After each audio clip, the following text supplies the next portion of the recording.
To Dr. Rowe as well for holding this very important hearing, and thanks to our witnesses for your dedication and focus on this national crisis.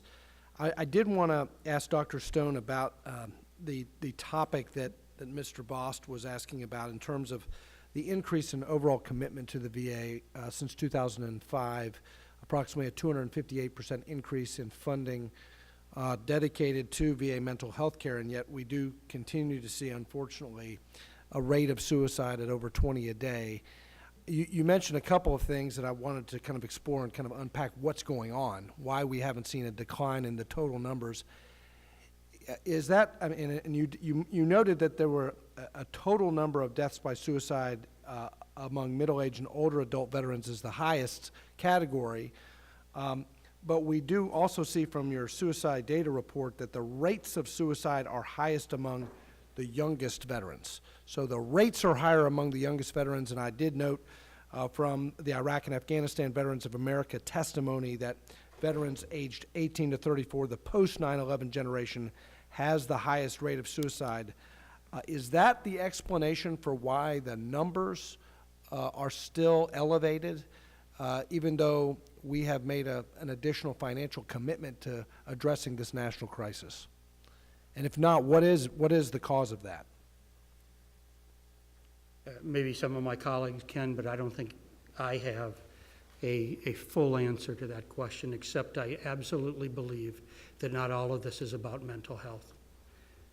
I think significant amounts of this relate to personal, financial, and relationship-based problems and loneliness and isolation. Secondly, you and I both know that the post 9/11 generation of veteran joined the military knowing they were going to combat. That is a unique individual in America that has not only joined but understands they were absolutely going to war. And the effect of that I've already discussed in the effect of recurrent deployments and what it does to ongoing relationships. Thank you. Recently, my hometown of Lexington, Kentucky reached an important milestone in ending veteran homelessness. After a multi-year collaborative effort, it was certified that no veteran was living outdoors or unsheltered, meaning that the VA certified an effective, quote, end to veteran homelessness in our community. This milestone is particularly important because, as many of us are aware, homeless veterans are at a significantly higher risk of suicide than non-homeless veterans. Dr. Stone, Dr. Franklin, I noticed that many suicide prevention resources that the VA provides are available only online or by phone, or information about mental health services are sent via mail. Given the higher the higher rate of suicide homeless veterans face, how is the VA reaching homeless veterans who obviously don't have access to those resources? Yes, we have 444 suicide prevention coordinators with a surge underway to plus that up by a number of 246 more. And they actually do in-person outreach engagements where they are out in communities. We have a metric for them to do at least 5 face-to-face outward engagements to tap into people, just like you mentioned. And many times when I do my checks and I go out and do visits at the VA, they talk with me about these, that they do many more than 5. 5 is the requirement, but they're out, they're tapping into veterans where they are out in these communities, and they're familiar with shelters and local entities where the veterans are, and they're doing face-to-face outreach engagements. Let me, another quick question about the National Guard. Obviously, certain National Guard members who never federally activated are not eligible for VHA mental health services, yet they may go to the VA for help in a time of crisis.